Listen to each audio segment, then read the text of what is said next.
From the National Newsroom of the Canadian Press, I'm Naira Ahmed.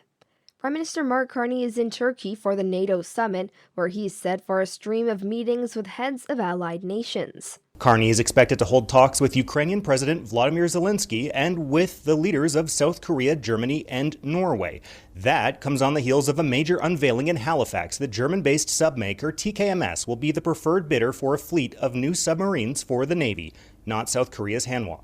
Countries are expected to announce tens of billions of dollars in military spending around the margins of the summit. NATO Secretary General Mark Rutte says the alliance is angling now to purchase a fleet of Saab Global I jets that are largely manufactured in Canada. Kyle Duggan, The Canadian Press, Ankara.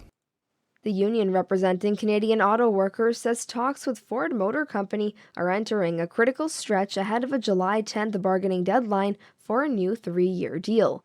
Union National President Lena Payne says there's progress at the table, but plenty of work remains. In every round of auto negotiations, our discussions with the company are at times positive and productive, at times challenging and frustrating. Let me tell you, this bargaining is no different. Unifor represents roughly 5,000 workers at Ford and has been at the bargaining table with the automaker since June 23rd, as deals with the Detroit 3 are set to expire this fall. Payne says any deal reached would set the pattern for contract talks with General Motors and Stellantis in Canada.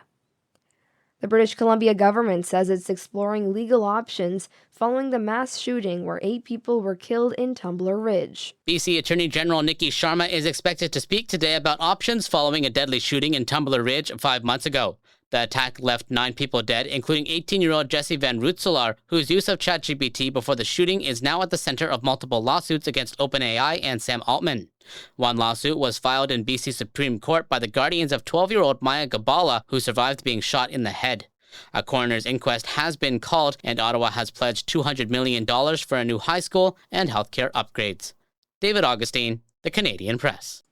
And a new survey shows trade tensions has some Canadian manufacturers deciding to move production south of the border or delay capital investments. Anamika Gadia, national leader of industrial markets at KPMG Canada, says manufacturers have shown resilience over the last year, but that it has its limits. Our survey clearly shows that, while companies have been making short-term decisions to adapt to tariffs and trade uncertainty, they're now moving towards making longer-term investment decisions.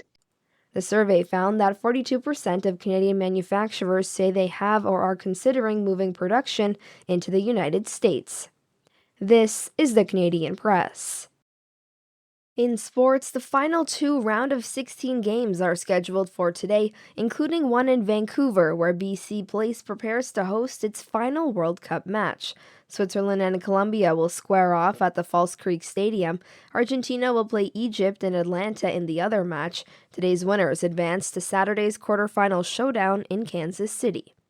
The Toronto Blue Jays have lost 3 in a row, been outscored 25-1 and outhit 25-7 over the latest skid. They'll look to right the ship tonight when they play the middle set of a 3-game series against the host San Francisco Giants. Third-seeded Felix Auger-Aliassime of Montreal will face 7th-seeded Novak Djokovic of Serbia in the men's singles quarterfinal match today at Wimbledon. Djokovic has won 24 Grand Slam championships, including 7 at Wimbledon, and the Canadian swimming trials continue today at the Montreal Olympic Pool. From the Canadian Press, I'm Naira Ahmed. Thanks for listening. Don't forget to follow and subscribe. For more of today's top stories, visit thecanadianpressnews.ca.